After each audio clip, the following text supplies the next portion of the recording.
ये एक माहौल बनाया जाता है। दूसरा, ये बायलैटरल सीरीज इस वजह से नहीं खेलते क्योंकि जब आप बायलैटरल सीरीज खेलोगे उसमें पैसा तो आएगा, लेकिन जब आप बायलैटरल सीरीज खेलने लग जाएंगे उस टाइम माहौल हो जाएगा ठंडा, तो फिर आईसीसी को हाइप कौन देगा? ठीक है, इस पूरे इवेंट के अंदर इंडिया पाकिस्तान की वजह से ही हाइप बनती है। लेकिन जो क्रिकेट बोर्ड ने फैसला किया, मैं सुन रहा हूं आगे पीछे कुछ लोग कह रहे हैं कि यार ये हो सकता है 15 को मैच खेल लें, या अगर पाकिस्तान की टीम आगे पहुंच गई, फाइनल पहुंच गई या आगे प्लेऑफ्स में जाती है, जो भी है, तो क्या इंडिया से खेलेगा? मेरे हिसाब से जो क्रिकेट बोर्ड के चेयरमैन ने फैसला ले लिया है उसी पे ही जाना चाहिए। आगे की आगे देखें क्या आगे की आगे देखेंगे। तो एक पॉलिटिशियन भी हैं, उन्होंने कह दिया भाई ये सब कुछ शुरू हुआ था मुस्तफिजुर रहमान से, उसके बाद फिर बांग्लादेश ने जो किया वो उनको करना था, फिर पाकिस्तान खड़ा हो गया।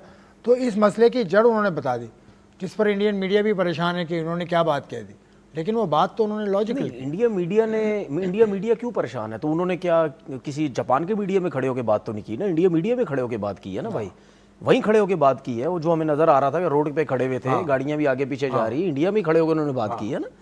तो बात सीधी, ये क्या मतलब? यानी इंडिया में भी जो जर्नलिस्ट अगर सच बोलेगा तो आप क्या बोलेंगे कि जी ये गलत बात कर रहा है? क्योंकि जाहिर सी बात है हैक किया हुआ ना, पूरा मीडिया उन्होंने हैक किया हुआ इस गवर्नमेंट ने कि यार जो है मतलब यानी कंट्रोल करो सब कुछ।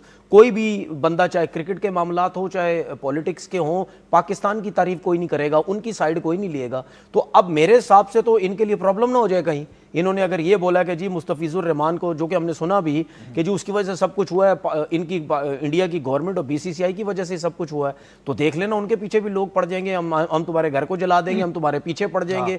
देखिए ये चीजें जो है ये इन्होंने फसाद जो है वो डाले हुए, जिसकी वजह से वहां पे जो है वो प्रॉब्लम्स होती हैं। देखें ये सब कुछ करने की जरूरत क्या थी? ये सब कुछ इस वजह से करने की जरूरत थी कि नेक्स्ट टाइम जब भी कोई इवेंट होगा ना, तो आईसीसी को ये जरूर पता चल जाएगा, या बीसीसीआई को, स्पेशली बीसीसीआई को ये पता चल जाएगा कि नहीं यार अब हम कोई ऐसी हरकत नहीं करेंगे जिसकी वजह से, अगर ये क्रिकेट बोर्ड का चेयरमैन अभी है, ठीक है, मोहसिन नकवी, अगर ये हुए तो इनके होते हुए तो भाई हम कोई अब ऐसी हरकत नहीं करेंगे क्योंकि ये तो भाई टीम भी बाहर लेके निकल जाते।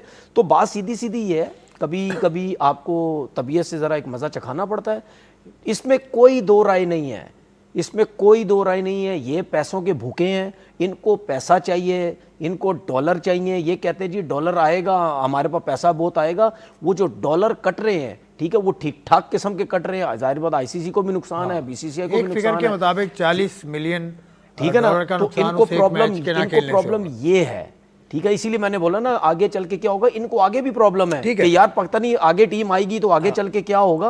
आपके साथ एक कॉन्फ्रेंस चाहता है तो आई एम श्योर कि आगे चल के बहुत हेल्प करेगा वर्ल्ड कप के अंदर। जैसे तनवीर आगा की इन्होंने बात की, आगा 3 नंबर पे खेल रहा है, तो 3 नंबर पे खेल रहा है इसलिए परफॉर्म कर रहा है या वो परफॉर्मर ही अच्छा है? क्योंकि T20 का प्लेयर बहुत सारे लोग उसको नहीं मानते।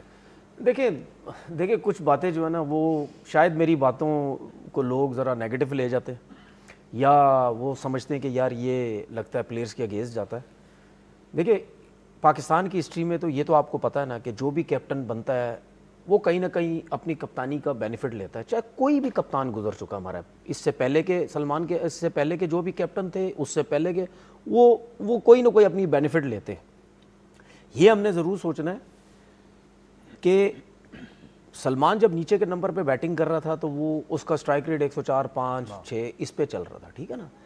तो सब ने बातें करना शुरू की, हमने भी ये बातें शुरू की कि नहीं यार अगर आप कप्तान हैं और आप T20 के स्पेशलिस्ट नहीं हैं तो या तो आपकी टीम में जगह नहीं बनती या आप कप्तान बने हुए, ये गलत बने हुए, ठीक है।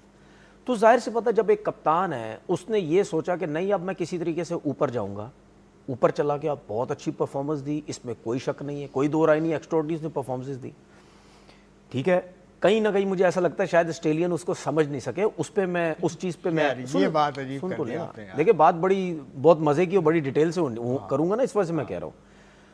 तो मैंने एक ट्वीट की, मैंने बोला यार अगर सलमान आगा भी तीसरे नंबर पे जा रहा है तो उससे पहले भी जितने कप्तान थे ऊपर बैटिंग कर रहे हैं, हमें तो फिर वही का वही प्रॉब्लम मिडिल ऑर्डर का आ जाएगा कि मिडिल ऑर्डर में कौन रन करेगा, ठीक है। ये जो मैं बात कर रहा हूँ ये मैं सलमान के अगेंस्ट बात नहीं कर रहा, मैं बैटिंग लाइनअप की को देखते हुए बात कर रहा हूँ, क्योंकि सलमान ने भी अपने प्रेस कॉन्फ्रेंस में बोला और सर्किल में हमें नजर भी आया कि स्पिनर्स पे ठीक ठाक, और सिर्फ T20 में नहीं, वो टेस्ट क्रिकेट में भी स्पिनर पे बहुत अच्छा खेलता है जब टीम फंसी हुई होती थी हमारे कंट्री में, जब भी मैचेस होते हैं।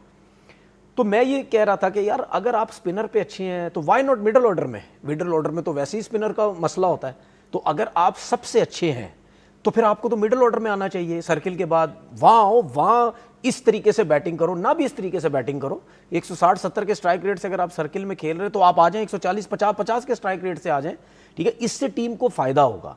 लेकिन वो नहीं हुआ, उसके ऊपर जाने से हमारी टीम वही स्ट्रगल कर रही है, ठीक है। अब प्रॉब्लम ये है कि हमने जिस प्लेयर को चौथे नंबर पे बैटिंग करवाई, मैं आज भी कहता हूं कल उसने 50 किया, स्ट्रगल करेगा, कर भी सकता है, वो उसका नंबर ही नहीं है। ठीक है, ठीक है। सुने, बाबर आजम ने नंबर के हवाले से बात की है, वो हम सुनवा लेंगे, तो फिर बाबर पे बात कर लेंगे। आपसे एक छोटी सी बात गफार से पे जाने से पहले, सलमान अली आगा को आपने सेलेक्ट किया था लेकिन सिर्फ टेस्ट मैचेस के लिए, आप भी T20 का प्लेयर नहीं समझते थे उसको? नहीं, देखिए उसके बाद वो ग्रेजुअली आया ना, पहले टेस्ट क्रिकेट में आया, फिर उसको ओडीआई के अंदर हम लेके आए थे, उसके बाद फिर उसने वो प्रूव किया ना, एविडेंस दी है उसने। PSL में कुछ इनिंग्स खेली, नेशनल T20 में भी खेली उसने, तो आस्ता आस्ता उसने प्रूव किया अपने आप को। अब वो देखें नंबर वाली बात में ये तो है कि देखें सबसे आसान तो एक तय है बात कि कोई भी बैटर है ना वो सर्कल के अंदर खेल रहेगा आपको। मिडिल ऑर्डर बैट्समैन आपका सर्कल में कोई भी जाके खेल सकता है, लेकिन जो सर्कल वाला बैटर है वो नीचे जाके स्ट्रगल करेगा। अब इसमें जो डिफरेंट चीज़ है कि जो आगा ने कर दिया है सर्कल के अंदर या नंबर 3 के ऊपर जाके, वो आपके अभी तक साइम ने नहीं किया, वो आपके फ़ख्र नहीं कर सका, आपका रिजवान बाबर जो कि इस पर 100 मैच खेले हुए, तो इसने तो 3-4 इनिंग्स में वो काम कर दिया है कि जो हम उससे एक्सपेक्ट कर रहे थे कि वो जाके टॉप ऑफ द ऑर्डर करें, एक्सप्लोसिव स्टार्ट हमें दें। तो अगर आप वो चीज़ देखते हैं तो वो तो एक चीज़ जो मिसिंग थी हमारी, तो वो तो आपके सामने एक आ गई है कि जिस तरीके से उसने ये खेला है, चाहे वो सर्कल के ओवर से। पर्चा निकाल लिया उन्होंने जेब से। जी जी जी, सवाल करें यार, आपके सवाल है कोई आपको? नहीं, मुझे पता था ये चीज़ें डिस्कस होनी है, मुझे पता था। ये सारे स्टैट्स है बाबर आजम के, देखिए इन्होंने बात सही की, ठीक है, लेकिन लोग भी ये कहते हैं कि यार वो इस स्ट्राइक रेट से नहीं खेलता। ये बाबर आजम की T20 के वो हैं परफॉर्मेंसेज, और आपको ग्रीन कलर की लाइंस नज़र आ रही होंगी, तकरीबन 4 पेपर्स हैं, तकरीबन 40 इनिंग्स ऐसी हैं, 40 इनिंग्स 150 के स्ट्राइक रेट से ऊपर, 160 के ऊपर, 170 के ऊपर, ये 40 जो हैं स्ट्राइक रेट इनिंग्स हैं तकरीबन। कितनी पुरानी है 40? सुन तो लेना, ऐसे पूछ रहा हूं। सुन तो ले। सलमान भी अभी ऊपर जाना शुरू किया, ये मैं वो बातें कर रहा हूं जब बाबर आजम की फॉर्म थी। अभी तो वो बात ही नहीं हो रही ना, सब पहले यही कहते थे ना कि यार बाबर आजम अपने लिए खेलता, सब कुछ खेलता है, जब ये फॉर्म में भी था। लेकिन ये इसकी 40 इनिंग्स ऐसी हैं जो 150 के स्ट्राइक रेट से हैं, 160 170 के स्ट्राइक रेट से। तो कहने का मेरा मकसद ये है कि ऐसा नहीं है कि यार बाबर आजम ने कभी भी स्ट्राइक रेट वाली क्रिकेट नहीं खेली, ठीक है, हमें भी पता है। 12-13 बॉलों पे 50 है। नहीं, सुन लेना 12-13 बॉलों पे 50 एक मतलब, यानी अगर सलमान ने कर दिया, अब मैं अगर ये बोलना चाहूं तो ये भी बोल सकता हूं, सलमान अगर 4,500 रन करके बता दे मैं मान जाऊंगा, वो डिबेट और बन जाएगी। तो मैं यही तो कह रहा हूं ना, वो डिबेट और बन जाए। ये डिबेट नहीं है। मैं ये कह रहा हूं कि अगर सलमान ने 76 रन कर दिए 40-42 कुछ बॉलों पे, तो सारे हिल गए, ओ जी पता नहीं आज दिन तक इससे अच्छी नहीं कोई खेली नहीं। आपके सामने भी हारिस था बांग्लादेश के अगेंस्ट में, फेंटा मार मार के बुरा हाल कर दिया, क्या उसने 100 नहीं किया? तो कहने का मकसद ये है कि एकदम से बाबर के साथ कंपैरिजन करना ये नहीं है। हम मानते हैं बहुत अच्छी क्रिकेट खेली, सब कुछ है, लेकिन फखर जमान को ये बोले हम 10वें नंबर पे खेलेंगे तो ये बोल देगा हाँ जी मैं टीम के लिए सोचता हूँ। नहीं यार, ऐसा नहीं होता। आपने जो सारी जिंदगी जिस नंबर पे क्रिकेट खेली होती है आप वो करें। मैं हमेशा एक चीज बोलता हूं, हमेशा से नीचे से ऊपर बैट्समैन जाता है, ऊपर से नीचे नहीं आता। जो टेलेंडर भी होता है, जो छक्के वक्के ही मारता है ना, उसको भी हमेशा ऊपर यूटिलाइज किया जाता है, ऊपर से नीचे कोई नहीं आता। नीचे करने का मतलब यही है कि यार आपकी ये लिस्ट में नहीं है, या आप समझते हैं कि नहीं यार ये सब कुछ है, ठीक है ना। तो बात ये, एक चीज मैंने ये बोलनी थी, देखिए अब यहां पे तो हमें फायदा हो गया कि स्पिनर्स उन्होंने लगाए, ठीक है। मुझे ऐसा लगता है शायद थोड़ा सा मिस जज करके वो ये समझ रहे थे कि स्पिनर हमारे भी अच्छे हैं, हम इनको आउट कर देंगे। शायद अगर फास्ट बॉलर्स पे कहीं सर्किल में वो बॉल करवाते तो हमारे बैट्समैन शायद इस तरह ना खेल पाते, ठीक है। लेकिन अब हमारे बैट्समैनों को ये सोचना कि यार श्रीलंका में अगर फास्ट बॉलर्स लगेंगे तो क्या हम ऐसी बैटिंग कर पाएंगे? अगर होता है तो फिर पता क्या होगा, अगर सलमान उधर भी अच्छा खेल गया, ठीक है, तो होगा क्या, नीचे आए फिर रन रेट स्लो हो गया ना, तो बोलेंगे यार ये तो नीचे के नंबर पे। तो मेरा सिर्फ कहने का मकसद ये कि फिर ऐसे प्लेयर नीचे आप रखें ना कि यार जो फिर आपका स्ट्राइक रेट भी लेके चले, या तो फिर आप फिर बाबर पे या फखर जमान पे फिर आप उंगली कोई ना उठाए कि नहीं यार इन्होंने स्लो कर दिया, अपने लिए खेले। मुझे तो हैरानगी हो रही थी यार, कल भी बाबर ने रन्स किए, मुश्किल विकेट थी उस पे भी यार, मतलब बाबर के हमारे जान पहचान के लोग, आपके जान पहचान के लोग बैठ के ही कह रहे हैं जी आखिरी 20-15 रन भी उसने अपने लिए खेले, 10 रन किए, 10 बॉलों पे एक चौका नहीं मारा। मतलब यार बस कर दो यार, बस 10 ओवर बस कर दो यार, 10 ओवर बस बस यार। बाबर आजम ने कल मैच के बात की है, बाबर से ये पूछा था जैनब अब्बास ने कि आपका नंबर चेंज किया गया तो are you comfortable with that number और समथिंग लाइक दैट। तो बाबर ने जवाब क्या दिया वो सुनिए, फिर प्रोग्राम को आगे बढ़ाएंगे। आप सुनिए बाबर ने क्या कहा। जो खेला है वो बहुत आउटस्टैंडिंग खेला है। असरदा कंडीशन जो हम बात करते हैं हमेशा, और जो प्लान होता है कि कंडीशन को जितना जल्दी आप ऑब्जर्व करोगे उस हिसाब से फिर आप गेम प्लान करते हैं। देखें ये नंबर पे आपको थोड़ा सा आके जो है वो गेम को चलाना पड़ता है, थोड़ा सा आपको पॉजिटिव खेलना पड़ता है सिचुएशन के हिसाब से। उस तरह उस दौरान आपको क्या रिक्वायर्ड है, पार्टनरशिप क्या रिक्वायर्ड है, तो उस हिसाब से फिर जो प्लान था हमारा वही उसको लेके चला हूँ। देखें नंबर मैटर इतना नहीं करता मेरे ख्याल से, टीम का जो प्लान होता है वो ज़्यादा मैटर करता है। बिल्कुल दिखा, जिस तरह हमारे ये जो 3 मैच थे वो काफ़ी क्रूशल और हमारे लिए वर्ल्ड कप की प्रिपरेशन के लिए काफ़ी इंपॉर्टेंट थे, और जिस तरह पूरी टीम जो है वो तीनों शोबों में अच्छी परफॉर्मेंस कर रही है और अच्छी एग्जीक्यूट, मेन चीज़ है एग्जीक्यूट करना प्लान को, परफॉर्म ना होना वो एक डिफरेंट चीज़ है। जो एज अ टीम आप जो प्लान एग्जीक्यूट करते हैं बैटिंग बॉलिंग और स्पेशली जो फील्डिंग में, मेरे ख्याल से हम उसको डे बाय डे इम्प्रूव करने की कोशिश कर रहे हैं, और इस हिसाब से हम उसी चीज़ को लेकर हम वर्ल्ड कप में जाएंगे। बाबर आजम में मुझे नहीं पता कि आपने क्या चीज़ नोट की, लेकिन एक चीज़ मैंने नोट की कि क्लैरिटी आई है उनकी एक्सप्रेशन में। ऑस्ट्रेलिया में उनका दौरा जो भी रहा, बिग बैश में उनकी परफॉर्मेंस कैसी भी रही, लेकिन वो क्लियर हैं एक चीज़ में और अपने आप को एक्सप्रेस करने का मुझे बहुत अच्छा लगा। बाबर आजम का जो अंदाज़ है, बाबर से हम यही तवक्को कर रहे थे कि जो हो बात वो क्लैरिटी के साथ बता दें। अब इनके दिल में क्या बात है तनवीर के और वसीम हूं कि वो प्रेशर में खेलेगा, रन्स कभी हो भी सकते हैं कभी नहीं हो सकते। अब ये बाबर आजम के ऊपर है कि वो उसने जिस तरह कल 50 रन की इनिंग खेली और वर्ल्ड कप में किस तरीके से खेलता है। अब ये कोचिंग स्टाफ को भी कहीं ना कहीं और हमारे लोगों को भी कहीं ना कहीं इस चीज़ को थोड़ा बर्दाश्त करना पड़ेगा, ठीक है, हार्ट बीट को थोड़ा सा कंट्रोल करके चलना पड़ेगा कि अगर शुरू से आउट हो जाते हैं वर्ल्ड कप में तो इसको ये टास्क दिया गया है कि भाई आपने जाना है, आपने मारना मुरना नहीं है खुला डुल्ला, आपने तो ये मेहरबानी किसी और पे भी कर दिया करें ना। नहीं मेहरबानी सिर्फ बाबर पे क्यों? अब ये देखे नहीं देखे बात सुने, किसी और को नहीं छोड़ते। नहीं, मेहरबानी सब पे है, सब पे मेहरबानी हो रही है, सबको मौके मिल रहे हैं, सबको टास्क दिया हुआ है। आपका कप्तान प्रेस कॉन्फ्रेंस में बैठ के कह रहा है कि मैं ही अब तीसरे नंबर पे जाऊंगा या जो ओपन जाएगा उसके अलावा किसी का कोई नंबर नहीं है, सिचुएशन के हिसाब से जिसको भेजा जाएगा। उसने क्लियर बोला कि लाजमी नहीं बाबर चौथे पे जाएगा, लाजमी नहीं है मैं तीसरे पे जाऊंगा, लाजमी नहीं है कोई फलाने नंबर पे जाएगा। तो उसने क्लियर एक चीज जो है वो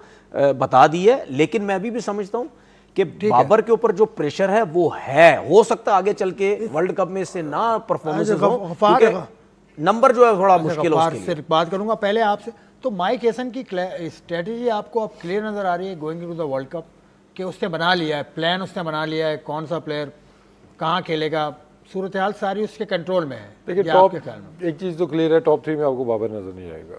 ठीक है, होना होता तो शायद लास्ट मैच के अंदर फखरी बाबर से फिर ओपन करवा लेते। टॉप 3 में आपको नजर नहीं आ रहा। 4 पे भी मुझे उस सिचुएशन में नजर आता है कि जहाँ पे थोड़ा कोलैप्स हो गया है, जल्दी विकेटें गिर गई हैं। अगर आपकी दूसरी विकेट गिरती है 10 ओवरों के बाद और हाई स्कोरिंग मैच चल रहा है या वहाँ पे बाउंड्रीज की ज़रूरत है, शायद बाबर को 4 पे भी ना भेजा जाए, बाकियों को प्रमोट किया जाए कि ये जाके तेज़ खेलेंगे जाके। तो आई थिंक बाबर को थोड़ा इंप्रूवमेंट तो करनी होगी। कल की इनिंग्स भी अगर देखते हैं, ठीक है उसने 50 रन किए हैं, उसके अपने लिए अच्छा है कि उसको ज़रा कॉन्फिडेंस आया होगा, काफ़ी अर्से से उसने वो फिगर क्रॉस नहीं किया था।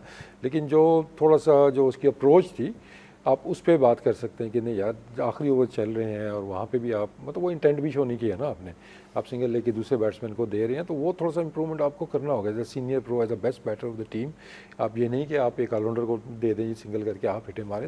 वर्ल्ड कप में जाने से पहले आई थिंक उसको ट्राई आउट करनी चाहिए थी, यहाँ पे इतना मैटर नहीं करता। फिर मैं कहूँगा कि पर्सनल उसके लिए अपने कॉन्फिडेंस के लिए बहुत अच्छी इनिंग्स थी, लेकिन आगे जो उसका रोल नज़र आ रहा है जिसना शायद उसको खेलना पड़े, उसकी भी थोड़ी सी प्रैक्टिस कर लेता तो उसके लिए बेहतर होता।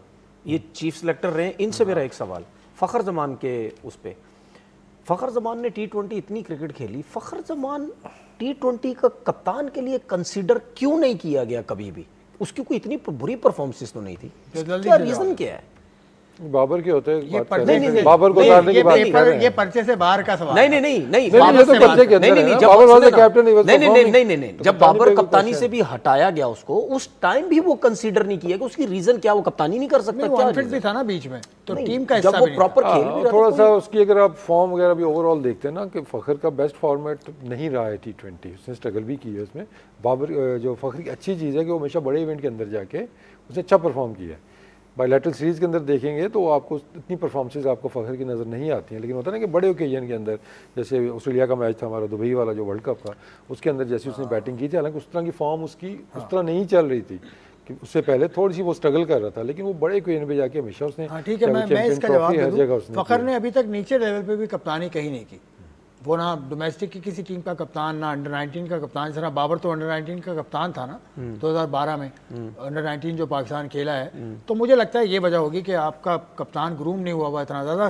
चलो अब्दुल गफ़ार साहब, आप बताइए यार, ये मामला बाबर आजम का समेटते हैं, आपने उसकी कमेंट भी देखा, उसने कहा कि भाई मैं तो खेलूँगा, लेकिन यहाँ पर हमारी राय बटी हुई है। तनवीर का कहना है कि बाबर के साथ थोड़ी सी अनजस्ट हो रहा है, उसको थोड़ा सा सही नंबर देना चाहिए।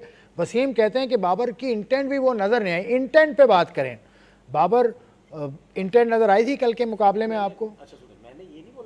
नहीं, आपने मैंने बोला उसका चौथा नंबर उसको वहां परफॉर्म ये करना मैंने कहा पड़ेगा। ना, आपके ख्याल में उसके साथ नाइंसाफ़ी कर रही है इंतजामी, ये तो ठीक है। नहीं ये नहीं है, अब नहीं कह सकते ना, अब उसको जब चौथा नंबर एक दे दिया, वो उसने उसी में ही करना जो भी कर। 5 साल से परफॉर्म कर रहा है, इसका मतलब डिफरेंट कंडीशंस में कर रहा है ना, तो फिर उसके बारे में ये ना सोचे फ्लैट का बैट्समैन है, घास वाला नहीं है, ये ना सोचे, चाहे बॉलर भी है, ठीक है। लेकिन ये जो अभी टीम अनाउंस हुई शाहीन की, मुझे अजान अवैस का नाम नजर नहीं आ रहा है इसके अंदर।